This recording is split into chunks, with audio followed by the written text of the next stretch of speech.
So student, अब आप 12th class में आ गए हैं।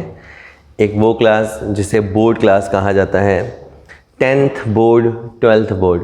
सो 10th बोर्ड का हवा फेस करने के बाद एक और आ रहा है आपके सामने 12th बोर्ड।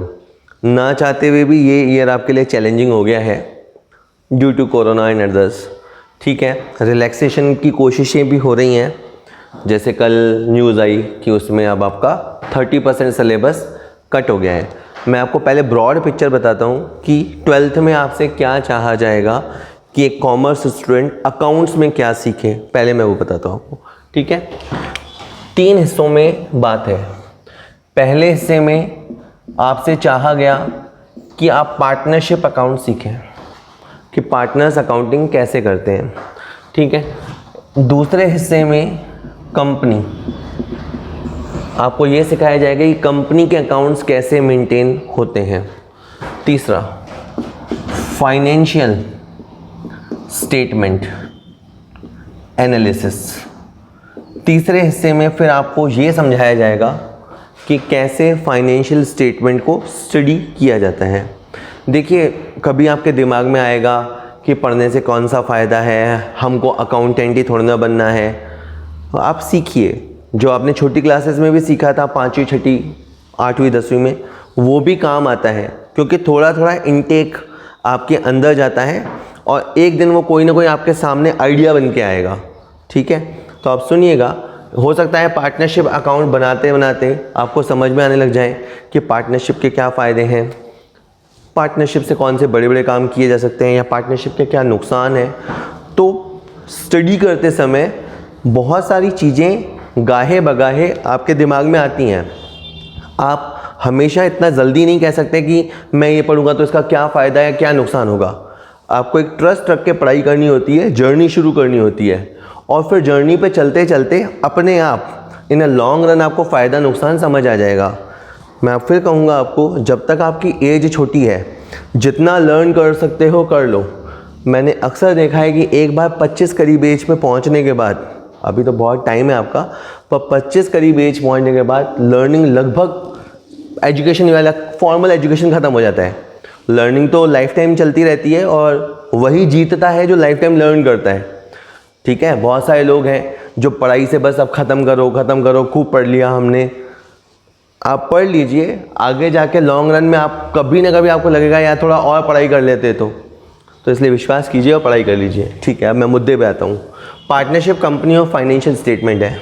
फर्स्ट हम स्टार्ट करेंगे पार्टनरशिप से। ठीक है, अगेन पार्टनरशिप के अंदर भी 3-4 चैप्टर हैं, जैसे बेसिक पार्टनरशिप, अगर किसी का एडमिशन होता है तो क्या, अगर किसी का रिटायरमेंट होता है तो क्या, इसी तरह से अगर फर्म का डिसॉल्यूशन हो जाता है तो क्या।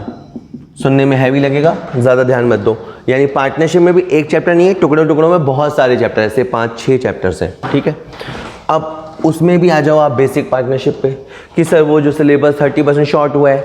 कोई भी चैप्टर सीधा सीधा नहीं उड़ाया है, हर चैप्टर का एक हिस्सा, जैसे मान लीजिए 6 यूनिट होते हैं किसी चैप्टर में, तो 6ठा यूनिट हटा दिया, ऐसे किया है। वो अभी समझाने का कोई सेंस नहीं है, मतलब आगे जाके वैसे ही समझ आ जाएगा। ठीक है, मुझे ध्यान है और आपको भी ध्यान आ ही जाएगा क्या नहीं पढ़ना है, क्योंकि बच्चा खुश होता है कि जो नहीं पढ़ना है।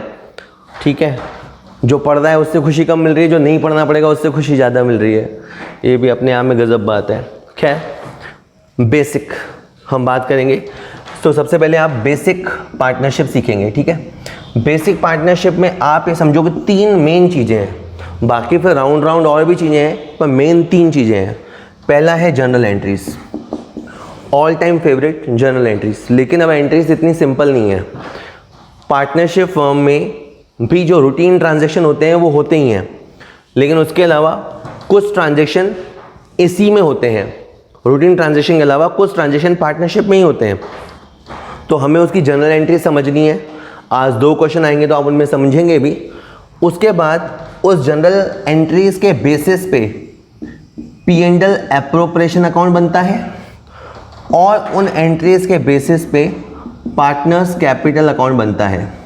अगेन इस पे भी मैं बात नहीं करूँगा, हम पहले बात करेंगे केवल जनरल एंट्रीज पे कि फर्म क्या एंट्रीज करती हैं। मैं आपको छोटी सी स्टोरी बताता हूँ, थोड़ा सा बोर से होंगे लेकिन आप समझनी पड़ेगी। जैसे ये ए है और ये बी है, इन लोगों ने बिज़नेस शुरू किया, ठीक है, ए और बी ने बिज़नेस स्टार्ट किया, तो क्या होगा, पैसा लगाएंगे। पैसा लगाएंगे तो मैंने लिखा cash account DR to S capital to B's capital. A और बी दोनों मिलके पैसा लगाएंगे। जैसे कोई भी बिजनेस शुरू करने के लिए पैसा लगाना पड़ता है, तो कैश टू एस कैपिटल और बीस कैपिटल हो जाएगा। अब इसके बाद ये है कि ये जैसे एक क्या कहना है कि भाई मैं बहुत काम करता हूँ, मैं बहुत एक्टिवली पार्टिसिपेट करता हूँ, तो मुझे सैलरी चाहिए, तो सैलरी देनी पड़ेगी। तो आपका कैश गया और ऊपर आया salary, salary account DR to cash. आपके दिमाग में ये एंट्री आएगी और सही आई, बट यहाँ पे है करेक्शन।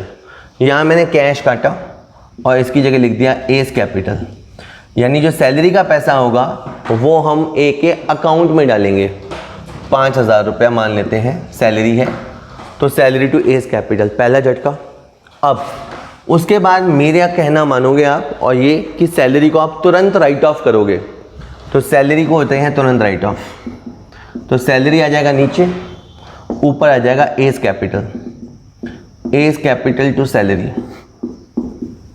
ठीक है सर, हो गया। अब इसके बाद पार्टनर्स हो सकता है आपको कहें कि हमें इंटरेस्ट चाहिए, तो ये लिखा मैंने इंटरेस्ट ऑन कैपिटल, मान लेते हैं 10%। तो इंटरेस्ट ऑन कैपिटल हम देंगे, तो हमारा कैश गया, ऊपर आ जाएगा इंटरेस्ट ऑन कैपिटल।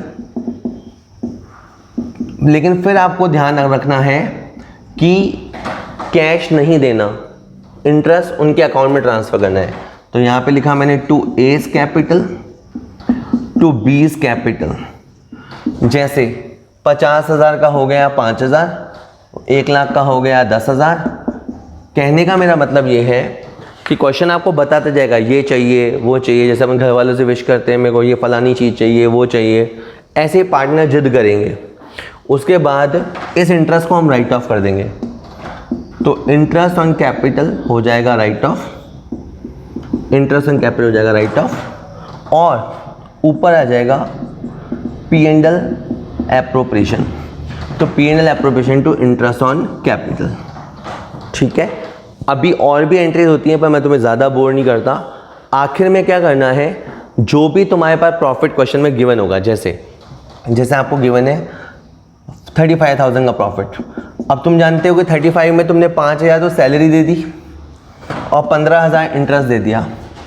अब आपके पास 15,000 ही बचा है, ये 15,000 भी आप दे दोगे, ये 15,000 का प्रॉफिट भी आप दे दोगे, लेकिन कैश नहीं लिखना। ये आप ए को दे देना और बी को दे देना। क्वेश्चन वाला आपको बता देगा कि प्रॉफिट कैसे बटेगा, यानी इनका रेशियो क्या है। नहीं बताएगा तो इक्वल दे देना। 15,000 में से 7,500 आप ए को दे देना, 7,500 आप बी को दे देना। कि सर यही एंट्रीज होती हैं क्या? नहीं, पर मोटा मोटा यही एंट्रीज हैं, और अभी आएंगी क्वेश्चंस में तो आप वो समझ पाएंगे। ठीक है, सो एक बार के लिए एंट्रीज आप याद कीजिए। मैं एक बार फिर एडवाइस करूँगा आपको क्या करना है। आपको वीडियो एक बार सिंपल सुनिए, और दूसरी बार क्या करिएगा, पॉज करते हुए नोट्स बनाते हुए कीजिएगा। आपकी पढ़ाई है, आप ही को करनी है। अब अपन बेसिक पार्टनरशिप के क्वेश्चंस देखेंगे। पहले एक बार मैं क्वेश्चन पूरा रीड कर लेता हूँ और फिर टुकड़ों टुकड़ों में रीड करेंगे, देखते हैं क्या है। Question 1, A and B start business on 1st January 2020 with capitals of ₹30,000 and ₹20,000. A और B ने बिजनेस स्टार्ट किया। Accordingly to partnership deed, B is entitled to a salary of 500 per month and interest is to be allowed on capitals at 6% per annum. B को salary मिलेगा और interest जो मिलेगा वो 6% per annum होगा। The remaining profits are to be distributed amongst the partners in the ratio of 5:3। उसके बाद जो प्रॉफिट बचेगा वो 5:3 में जाएगा। During 2020 the firm earned a profit before charging salary to B and interest on capital amounting 25,000। इस 2020 में firm ने जो प्रॉफिट कमाया है वो 25,000 है। During the year A withdrawal 8,000 and B withdrawal 10,000 for the domestic purpose, give journal entries. हमने question सुना, थोड़ा बोर हुए। अब अपन क्या तरीका अपनाएंगे, हमेशा देखिए हमें करना क्या है, जनरल एंट्रीज करनी है। तो हम लाइन शुरू करेंगे और जब तक फुल स्टॉप नहीं आएगा तब तक पढ़ेंगे, और फिर अगर अपने को लगेगा कि इसकी एंट्री हो सकती है तो कर देंगे। कैसे करेंगे उसके लिए रूल्स है। Accounts is all about rules. देखेंगे ए एंड बी ने बिजनेस स्टार्ट किया 1 जनवरी 2020 को विथ कैपिटल्स ऑफ 30,000 एंड 20,000। ए और बी ने बिजनेस स्टार्ट किया, उन्होंने बिजनेस के अंदर पैसा लगाया, तो cash comes to the business, cash आया। मैं यहाँ लिखता हूँ cash account DR to A's capital to B's capital. ठीक है, हमने बहुत बचपन में सीखा था, मैं फिर आपको याद दिलाता हूँ। ये ए है, ये बी है, इन दोनों ने सोचा कि हम पार्टनरशिप करते हैं, ये पार्टनरशिप करते हैं, ये इन्होंने दुकान खोली। ए ने पैसा लगाया, बी ने पैसा लगाया, तो अगर ए और बी के पॉइंट ऑफ व्यू से देखोगे तो पैसा गया, लेकिन ए और बी ने पैसा दुकान में लगाया, तो दुकान के अंदर, जिसे फर्म बोलते हैं, फर्म के अंदर पैसा आया, कैश कम्स। ठीक है, तो हम अकाउंटिंग जो करते हैं वो फर्म के लिए करते हैं। हमारे यहाँ हमें जिसने हायर किया है वो भले ए और बी हो, लेकिन हम अकाउंटिंग जो होती है वो फर्म के हिसाब से करते हैं। तो फर्म के पास कैश आया, ठीक है, cash account DR to A's capital B's capital. ठीक है, इसे हटा देते हैं। सो इन्होंने टोटल मिला के 50,000 इंट्रोड्यूस किया है, 30,000 20,000। देखिए ये जो बेसिक पार्टनरशिप का चैप्टर है ये थोड़ा टफ है, समझने में भी देर लगती है, एंट्रीज का पैटर्न भी चेंज होता है थोड़ा सा, तो थोड़ा टाइम लगेगा बट आ जाएगा, है ना। और देखते हैं, उसके बाद लिखा है अकॉर्डिंगली टू पार्टनरशिप डीड, इनके बीच में जो अग्रीमेंट है, B is entitled to a salary of 500 per month and interest is to be allowed on capital at 6% per annum. इस क्वेश्चन में 2 पॉइंट है। एक तो यह है कि बी को सैलरी मिलेगा, सैलरी मिलेगा तो सैलरी एक्सपेंस है, एक्सपेंस DR होता है। ठीक है, सैलरी अकाउंट DR, और सैलरी टू कैश नहीं लिखना, क्योंकि कैश का तो मतलब होता है कि हमने उसे कैश में दे दी, पार्टनर को सैलरी दी नहीं जाती, उसके अकाउंट में ट्रांसफ़र कर देते हैं। तो यहाँ पे बी के अकाउंट में सैलरी क्रेडिट कर देंगे, तो यहाँ लिखा salary account DR to B's capital, 500 into 12 6,000 रुपया। देखिए यहाँ लिखा है 500 रुपया पर मंथ। आपको जरूर लगेगा कि सर सैलरी दे रहे हैं, कैश जाएगा। देखिए कैश नहीं जाता, पार्टनरशिप फर्म में सैलरी देने के लिए सैलरी उसके अकाउंट में ट्रांसफ़र कर देते हैं, salary to B's capital.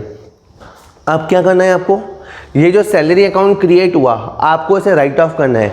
11th में जो अपन ने सीखा था राइट ऑफ करना मतलब किसी अकाउंट को क्लोज करना, तो सैलरी आ जाएगा नीचे। अभी देखिए सैलरी आ गया नीचे। अब राइट ऑफ कैसे होगा, ये राइट ऑफ होगा यूजिंग P&L एप्रोप्रिएशन अकाउंट। तो मैंने यहाँ पे लिखा P&L एप्रोप्रिएशन अकाउंट, आगे से अपन इसको P&L APP लिख देंगे, P&L एप्रोप्रिएशन 6,000। ठीक है, चलो और बात करते हैं।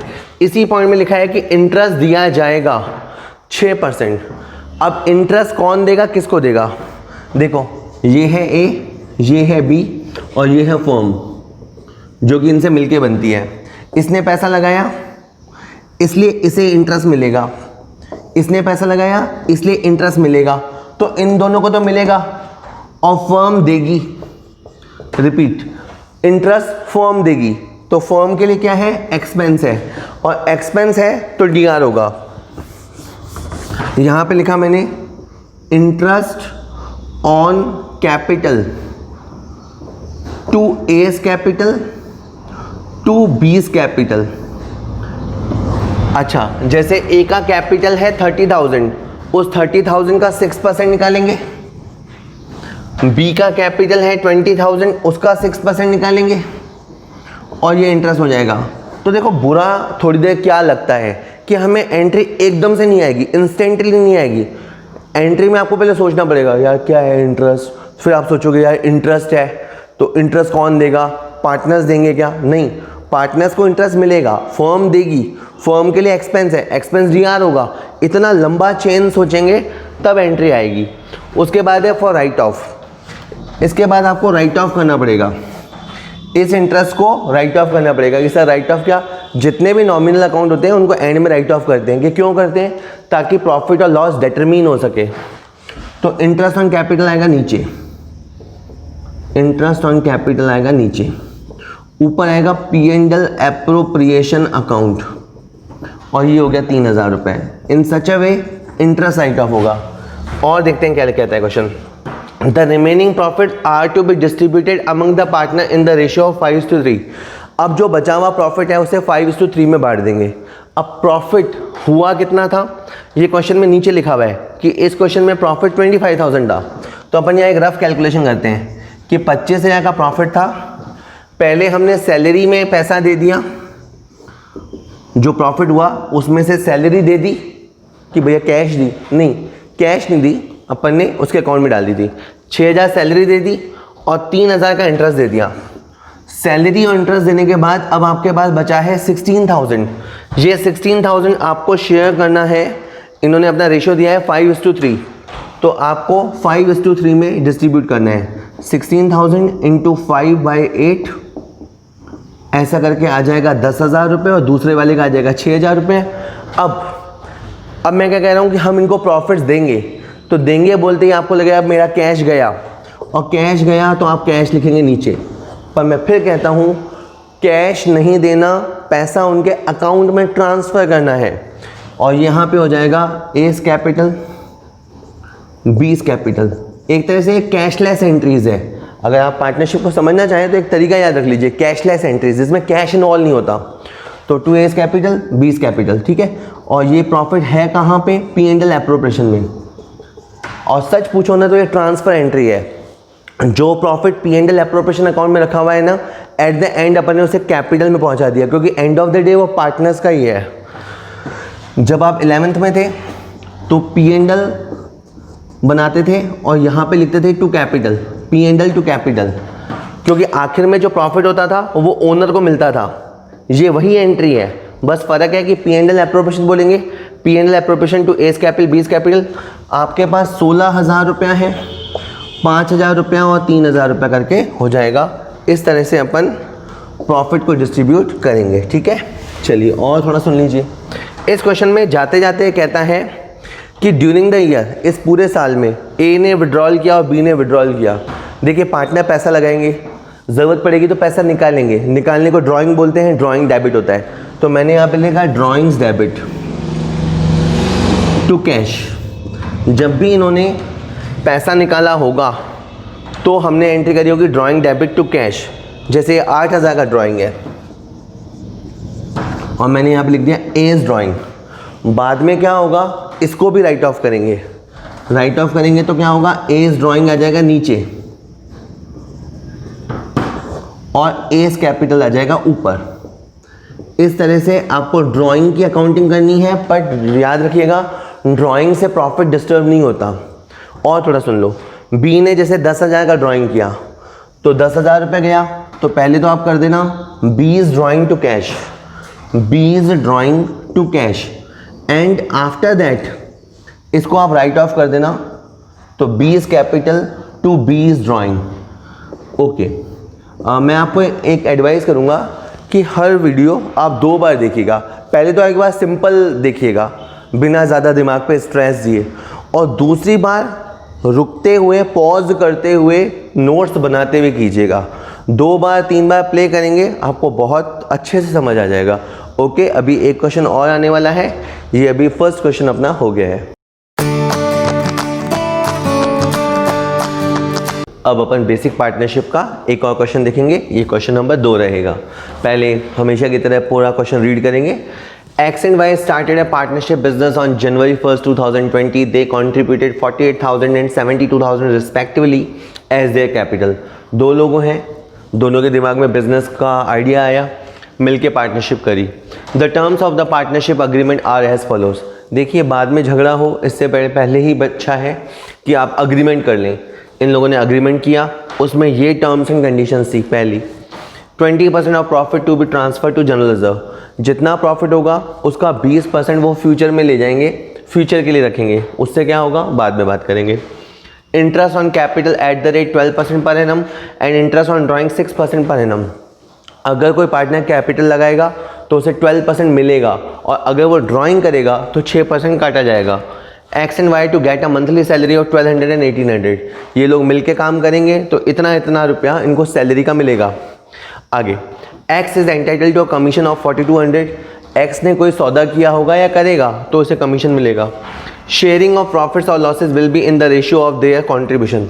जितना उन्होंने कॉन्ट्रीब्यूट किया है उस हिसाब से एक रेशियो डेवलप किया जाएगा। The profit for the year ended 31 December 2020 before making above appropriation was 85,125। तो उन्होंने ज़बरदस्त प्रॉफिट कमाया है, 85,125 का प्रॉफिट इन्होंने कमाया है। The drawings of x and why were 20,000 and 30,000 respectively. Prepare the general entries. एक बड़ा सा क्वेश्चन देखते हैं, अजीब सा, जैसे हमें जनरल एंट्रीज की आदत पड़ी हुई है, सिंपल ट्रांजेक्शन होते हैं। इसमें जो जितने ट्रांजेक्शन हैं वो फर्म रिलेटेड है। अब अपन पॉइंट बाय पॉइंट स्टडी करेंगे। जैसे सबसे पहले एक्स एंड वाई ने बिजनेस शुरू किया, बिजनेस के अंदर पैसा लगाया, cash comes to the business. मैंने यहाँ पे लिखा cash account DR to X capital to Y capital. Rather than आप याद करो, जैसे आपको कई टीचर ऐसे होंगे जो शायद अकाउंट्स याद कराएंगे कि देख पार्टनर्स कैपिटल अकाउंट ऐसे बनता है, P&L एप्रोप्रिएशन अकाउंट ऐसे बनता है। आप उस चक्कर में मत पड़ना।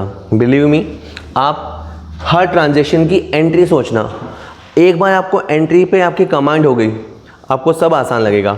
जैसे इन लोगों ने 48,000 और 72,000 लगाया, तो इन लोगों ने टोटल बिजनेस के अंदर 120,000 लगाया और इसकी एंट्री हो गई। ये जो आप 11th में सीखते हैं कैश टू कैपिटल, वही वाली एंट्री है, पर वहाँ पे कैपिटल एक की होती है, यहाँ दो की है, इसलिए दोनों का नाम आ गया।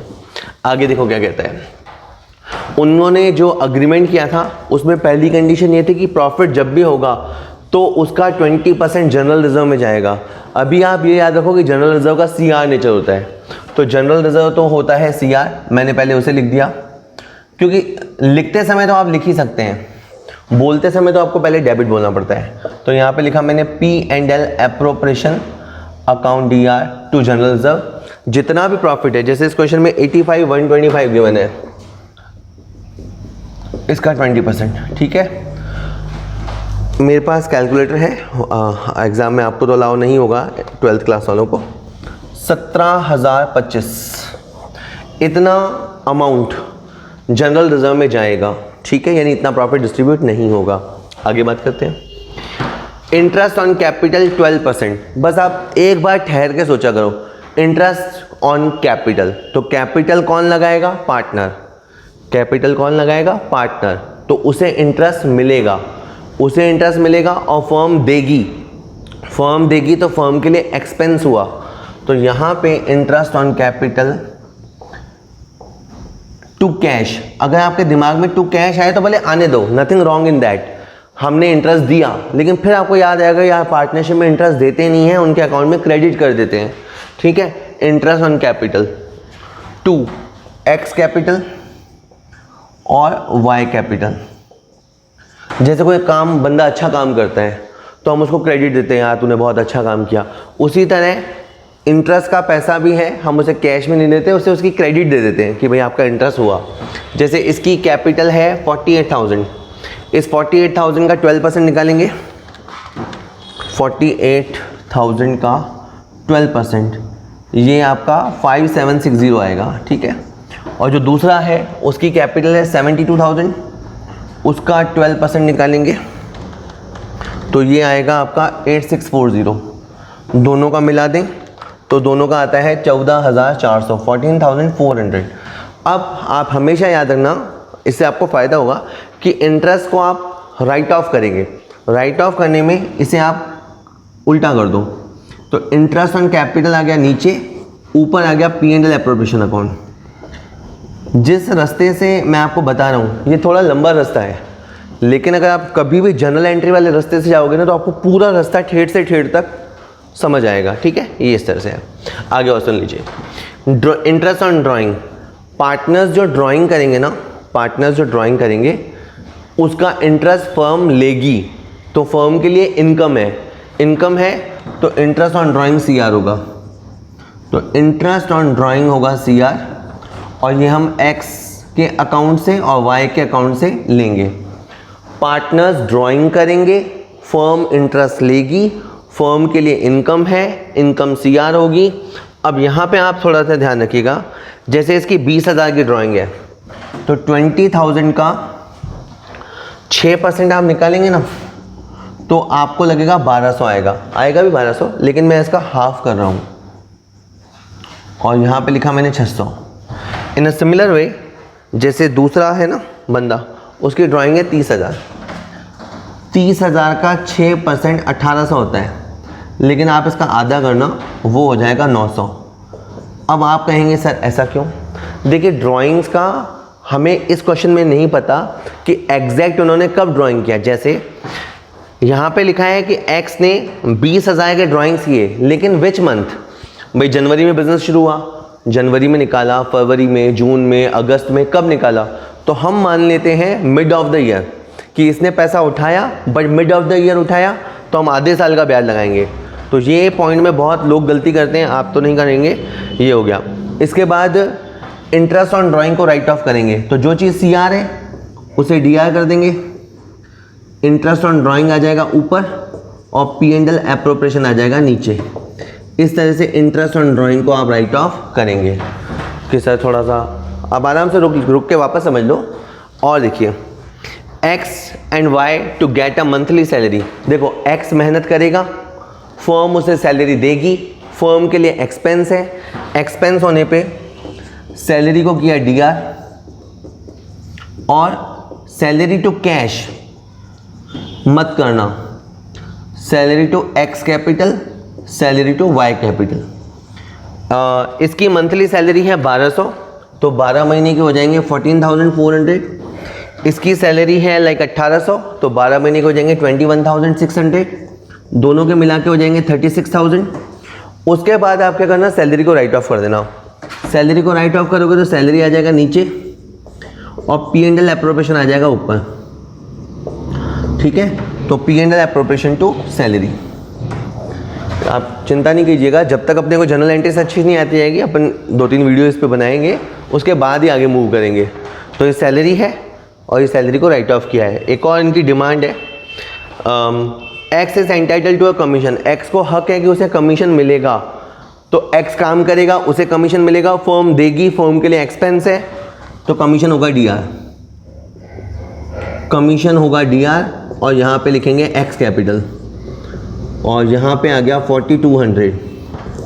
और इसके बाद इस कमीशन को भी राइट ऑफ करेंगे तो P&L एप्रोप्रिएशन आ जाएगा ऊपर, और उससे भी इम्पॉर्टेंट कमीशन आएगी नीचे। ठीक है, कमीशन आएगी नीचे, क्योंकि हम कमीशन को राइट ऑफ कर रहे हैं। कि सर अब तो बस करो ना यार, हो गया। देखो आखिर में आप प्लस माइनस करना कि आपका कितना प्रॉफिट है। मैं आपको बताता हूँ, थोड़ा मुश्किल हिसाब है इसमें। आपके पास इस क्वेश्चन में 85,125 था, यहाँ से आपका क्वेश्चन स्टार्ट हुआ। इसमें आपने 17,025 रुपये डिसाइड किया कि हम इसे नहीं डिस्ट्रीब्यूट करेंगे बल्कि जनरल रिजर्व में डालेंगे। तो 85,025 में से 125 में से 17,025 चला गया, तो अब आपके पास पीछे बचा 68,100। जरा सुनना, पार्टनर्स ने ड्राइंग की थी इसलिए हमने इंटरेस्ट लिया था, तो इंटरेस्ट था 1500 रुपये। तो ये 1500 क्या फर्म ने कमाया, तो अब फर्म का प्रॉफिट हो गया 69,600। इसके बाद इन्होंने इंटरेस्ट चाहा तो हमने इंटरेस्ट दिया, इन्होंने सैलरी चाहा तो हमने सैलरी दिया, इन्होंने कमीशन चाहा तो हमने कमीशन दिया। ठीक है, रिपीट सुन लो।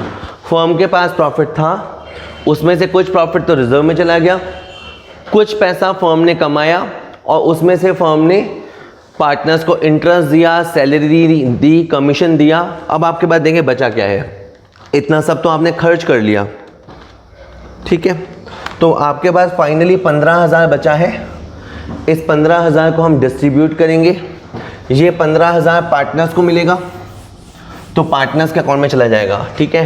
तो यहाँ पे एक्स के अकाउंट में चला जाएगा, वाई के अकाउंट में चला जाएगा, पी एंड एल एप्रोप्रिएशन। तो बस प्रॉब्लम यही है कि इसकी एंट्री इतनी वो नहीं है कि जल्दी से आ जाए, थोड़ा सा टाइम लगता है। और इन्होंने कह दिया था कि जो प्रॉफिट होगा वो अपने कंट्रीब्यूशन, जैसे पहले बंदे ने कंट्रीब्यूट किया था 48,000 और दूसरे बंदे ने कंट्रीब्यूट किया था 72,000, तो आप इसका रेशियो बनाएंगे ना, तो 8 6 48, 8 9 72, 2:3, तो इसमें 2:3 बनेगा। तो ये जो 15,000 है ना वो आपका 2:3 में चला जाएगा, ठीक है। वैसे ही क्वेश्चन हो गया है पूरा, फिर भी आपके अंदर ताकत बचे तो देखो, एक्स ने ड्राइंग किया तो कैश गया, ऊपर आ जाएगा एक्स ड्राइंग टू कैश, ये तो एंट्री हो जाएगी आपकी 20,000 से। और उसके बाद आप क्या करना, एक्स ड्राइंग को राइट ऑफ कर देना, एक्स ड्राइंग हो जाएगा नीचे और ये एक्स कैपिटल में आएगा। यानी अगर कोई बच्चा ये सोचता है कि राइट ऑफ के लिए P and L appropriation he use होता है, ऐसा नहीं है। जैसे ड्राइंग को राइट ऑफ करना है, ये नीचे आएगा, ये तो समझ में आ गया, लेकिन आपको ये भी पता होना चाहिए कि कौन किससे राइट ऑफ होता है। तो ड्राइंग को एडजस्ट करते हैं कैपिटल, हम बोला करते हैं ड्राइंग का पापा कौन होता है, कैपिटल होता है। तो एंट्री बनेगी X capital to X drawing. In similar way Y ने ड्राइंग किया तो पहले तो आ जाएगा आपका वाई ड्राइंग टू कैश, और फिर पीछे पीछे आ जाएगा Y capital to Y drawings, ठीक है। प्रॉफिट कैलकुलेट करने के और भी तरीके होते हैं। अभी हमने जिस तरीके में अपन ने ओरल कैलकुलेशन किया कि ये प्रॉफिट हमारे पास था, यहाँ गया वहाँ गया, और जो एंड में बचा वो पार्टनर्स को हमने दे दिया। क्या तरीका रखना चाहिए आपको, पहले आप एंट्रीज को पक्का याद करो, फिर क्वेश्चन करते समय उन्हें अप्लाई करो। देखिए आपकी मेहनत है, आप ही को काम आएगी। पढ़ाई में मन नहीं लगता बहुतों का, ये अलग बात है, लेकिन जीतेगा वही जो मन लगाएगा, और आपको मन लगाना पड़ेगा अगर आप पढ़ाई में अच्छा करना चाहते हो तो, ठीक है। ये दूसरा क्वेश्चन, पार्टनरशिप पे बात करेंगे, पार्टनरशिप क्या है वगैरह। देखिएगा, पार्टनरशिप दो लोग हैं मिलके कोशिश कर रहे हैं, दो से ज़्यादा भी हो सकते हैं। चलिए देखते हैं definition of partnership. According to section 4 of Indian partnership act 1932, okay, ये अभी डेफिनेशन आ रहा है। Partnership is the relation between the persons who have agreed to share profits of a business carried on by all और any of them acting for all. कि sir क्या वापस बोलो। पार्टनरशिप एक्ट के ऊपर जो लगता है वो है 1932, ठीक है। हर कानून में एक एक्ट रहता है, तो पार्टनरशिप एक्ट है 1932। उसका जो सेक्शन 4 है वो कहता है पार्टनरशिप क्या है, ये एक रिलेशन है कुछ लोगों के बीच का, हु हैव अग्रीड, जो इस बात पे राजी हुए हैं कि हम प्रॉफिट शेयरिंग करेंगे of a business.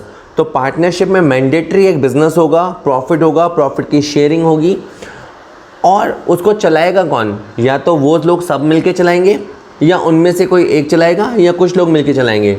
Persons who have entered into agreement are known as partners. तो जो लोग ये हिम्मत करते हैं, शामिल होते हैं, उन्हें हम कहते हैं पार्टनर्स, और पार्टनर्स को ही कलेक्टिवली कहा जाता है फर्म, ठीक है। आगे और सुनेंगे। चलिए, फीचर्स ऑफ पार्टनरशिप। तो देखिए, मिनिमम नंबर ऑफ पार्टनर तो अंडरस्टूड है, कम से कम 2 लोग तो होने चाहिए। मैक्सिमम नंबर ऑफ पार्टनर्स, तो अभी लिमिट 50 की चल रही है। ये बहुत ही ताज्जुब की बात है कि पार्टनर्स की मैक्सिमम लिमिट क्या होगी, ये बात पार्टनरशिप एक्ट में नहीं लिखी हुई है, ये बात कंपनीज एक्ट में लिखी है। और ये भी कि अभी के लिए 50 की लिमिट है, इन फ्यूचर में इस लिमिट को बढ़ाकर 100 तक किया जा सकता है। इन फ्यूचर 100 तक लोग भी मिलकर पार्टनरशिप कर सकते हैं, ठीक है जी। चलिए और सुनते हैं। Agreement, partnership requirements and agreement which may be oral और रिटर्न। देखिए, पार्टनरशिप के लिए आपके बीच में एक अग्रीमेंट होना चाहिए। वो अग्रीमेंट ओरल हो सकता है, राइटिंग में हो सकता है, लेकिन अग्रीमेंट होना चाहिए। आप लोग मिलके राजी होना चाहिए कि हम पार्टनरशिप करेंगे। और सुनते हैं। टू शेयर प्रॉफिट और loss, agreement between partner is to share profit or loss of the business, but minor partners will share only in the profits. The business should be legal. देखिए, partnership के लिए mandatory एक business होना चाहिए, business का legal objective होना चाहिए। जो पार्टनर होंगे वो प्रॉफिट भी शेयर करेंगे, लॉस भी शेयर करेंगे। अगर आपने अपनी फर्म में किसी माइनर को पार्टनर बनाया है तो वो केवल मलाई खाएगा इन द सेंस वो केवल प्रॉफिट शेयर करेगा, लॉस होने पर उसका हिस्सा नहीं होगा। म्यूचुअल एजेंसी, कभी आप लॉ पढ़ेंगे तो आप पाएंगे कि जो ट्रू टेस्ट, जो रियल टेस्ट ऑफ पार्टनरशिप होता है वो है mutual agency. All partner act as an agent of the firm and other partner. मतलब जैसे ABC है, तो अगर A कोई काम करेगा तो उसके लिए B और C जिम्मेदार होंगे। मतलब A ने कोई काम किया तो A की हैसियत उस समय एजेंट की होती है, और B और C ये नहीं कह सकते कि A जाने, A का काम जाने, नहीं। अगर आप पार्टनरशिप में हैं तो A के एक्ट के लिए B और C भी लायबल होंगे। सीन 2, B ने कोई काम किया तो उस काम के लिए A और C लायबल होंगे, वो पल्ला नहीं झाड़ सकते कि हमारी कोई गलती नहीं है, नहीं। तो म्यूचुअल एजेंसी में क्या होता है, एक बंदा दूसरे लोगों का ओनर भी होता है और दूसरे लोगों का एजेंट भी होता है, इसी को म्यूचुअल एजेंसी बोलते हैं। इसके बाद है liability. The liability of the partners is unlimited, thus in case of dissolution they are personally liable to pay off the creditors of the firm.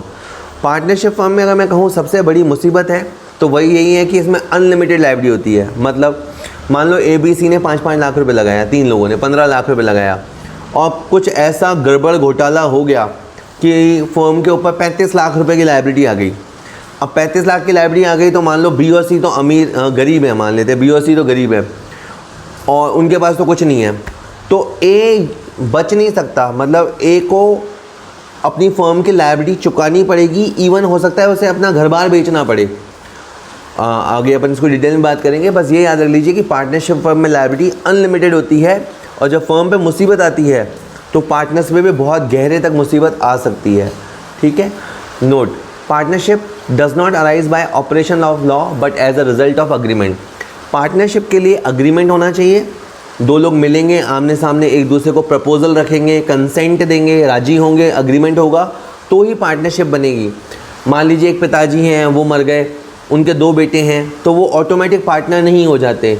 मान लीजिए एक हस्बैंड वाइफ हैं, वो दोनों मिलके कोई सेंटर चलाते हैं, तो वो पार्टनर नहीं हो जाते। पार्टनर होने के लिए एक क्लियर कट अग्रीमेंट होना ज़रूरी होता है। ठीक है, थोड़ा सा और सुनेंगे। What is the liability of partner? Generally the liability of partner is unlimited, but in the case of limited liability partnership LLP, the liability of the partner is limited to the extent of their capital. देखिए, partnership firm में liability unlimited होती है, उसको अपन कभी detail से समझेंगे। और इसी में एक ये भी है कि आजकल एक LLP कॉन्सेप्ट आया हुआ है, उसमें लायबिलिटी लिमिटेड भी हो सकती है। तो LLP पार्टनरशिप फर्म का ही एक एडवांस फॉर्म है जहाँ पार्टनर्स की लायबिलिटी लिमिटेड हुआ करती है। चलिए थोड़ा सा और सुन लेते हैं। Partnership deed, if partner enters into an agreement in writing defining terms and conditions of the partnership, such agreement is known as partnership deed. Making partnership deed is not compulsory. Registration of partnership deed may be made at registrar of firms, however registration of the deed is not compulsory. Okay, देखिए partnership deed क्या होता है। देखिए शुरू में जब agreement होता है, यारी दोस्ती होती है, जान पहचान होती है, बढ़िया अंडरस्टैंडिंग होती है, तो कई लोग मुंह ज़बानी भी काम कर लेते हैं। लेकिन हमेशा लॉ में कहा जाता है कि आपको जो काम करना राइटिंग में करना। तो जो भी आपके बीच में टर्म्स एंड कंडीशंस हैं, अगर आप वो राइटिंग में तय करते हैं तो उसे कहेंगे पार्टनरशिप डीड। देखो क्या लिखा है, if partners enter N agreement in writing, यानी अगर वो राइटिंग में कोई अग्रीमेंट करते हैं और उसमें लिखते क्या हैं, टर्म्स कंडीशंस, तो ऐसा जो अग्रीमेंट होगा, ऐसा जो स्टाम्प पेपर होगा, उसे हम नाम देंगे पार्टनरशिप डीड। हालांकि पार्टनरशिप डीड बनाना कंपलसरी नहीं है, लोग बिना रिटर्न एग्रीमेंट किए भी पार्टनर्स हो सकते हैं। और अगर बाय द वे आपको रजिस्ट्रेशन करवाना ही है, अगर आपको अपनी पार्टनरशिप फर्म का रजिस्ट्रेशन करवाना है तो उसके लिए आपको रजिस्ट्रार ऑफ फर्म्स के पास जाना पड़ेगा। बाय द वे आप अगर वहाँ नहीं गए, रजिस्ट्रार ऑफ फर्म के पास नहीं गए, तो क्या होगा, the partnership firm will not be able to sue any third party और पार्टनर्स ऑफ द फर्म। देखिए अगर आपने राइटिंग में अग्रीमेंट नहीं किया, या अग्रीमेंट तो किया लेकिन उसका रजिस्ट्रेशन नहीं कराया, तो एक तरह से आपकी कानूनन कोई वैलिडिटी नहीं है। तो कभी आप कोई आपका पैसा, फर्म का पैसा खा के भाग गया, तो आपको उसे स्यू करने में, यानी उसके ऊपर मुकदमा करने में बड़ी परेशानी आएगी। इसी तरह any partner will not be liable to sue other partner. इसी तरह पार्टनर्स का आपस में झगड़ा फसाद हो गया, 2 पार्टनर्स ने मिलकर तीसरे पार्टनर को निकाल दिया और वो स्यू करना चाहे तो वो स्यू नहीं कर पाएगा। इसीलिए बढ़िया ये रहता है कि फर्म का रजिस्ट्रेशन करवा लो, पार्टनरशिप डीड बना लो और उसका भी रजिस्ट्रेशन करवा लो। ठीक है जी, थोड़ा सा और सुनेंगे। पार्टनरशिप डीड में होता क्या है, देखिए इसमें होता है name and address of the partnership firm, name and address of the partners, nature of the business, capital to be contributed by each partner, profit sharing ratio, powers and duties of partners, duration of the partnership is for limited period, salary, commission, interest on capital, interest on drawing, interest on loan, method of keeping book of account, arbitration clause that is the manner in which dispute will be resolve. कि sir क्या बोल दिया? देखिए इसमें सारी detail होती है, partner कौन बने हैं, इनके बीच में टर्म्स एंड कंडीशंस क्या हैं, किसकी कैपिटल कितनी होगी, इंटरेस्ट मिलेगा तो कितना मिलेगा, नहीं मिलेगा तो क्या मिलेगा, पार्टनरशिप अगर थोड़े टाइम के लिए की है तो कितने टाइम के लिए की है। आर्बिट्रेशन क्लॉज का मतलब होता है कल को हमारे बीच में कोई झगड़ा फसाद डिस्प्यूट हो गया तो हम उस डिस्प्यूट को सॉल्व कैसे करेंगे, उसके लिए हम कोर्ट में जाएंगे या किसी थर्ड पर्सन के बारे में जाएंगे। ये सारी बातें उसके अंदर इंक्लूड होती है। ठीक है जी। एक आध बात और है, अभी लास्ट स्लाइड ही आ रही है। एक्टिव पार्टनर क्या होता है? The partner who actively takes part in the conduct of business. जो बिजनेस में आएगा, फर्म में आता है, ऑफिस पे, दुकान पे आता है, जैसे सब लोग जानते हैं कि ये फर्म का पार्टनर है, वो है एक्टिव पार्टनर। तो कौन है sleeping partner? The partner who does not take part in the conduct of the business, he only provides capital in share profit और losses, also known as dormant partner. देखो कभी कभी क्या होता है कि शायद में पैसा बहुत होता है, मान लो बी और सी के पास आइडिया है और ए के पास पैसा है, तो ए ने कहा भाई तुम तो मेरे से 10 लाख ले लो, 50 लाख ले लो, काम तुम करो, मुझे मेरा शेयर दे देना, मुझे कोई, मैं दुकान पे आऊँगा भी नहीं, तुम लोग मेरे को टाइम टू टाइम हिसाब दे देना, बस।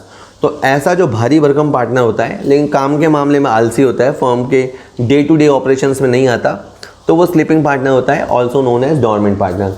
Who is called a nominal partner? A nominal partner is a partner who is paid a certain amount of fee for lending his name to the firm, which is important for building recognition of the firm. He is also called a limited partner as he neither invests in the business nor actively participate in its affairs.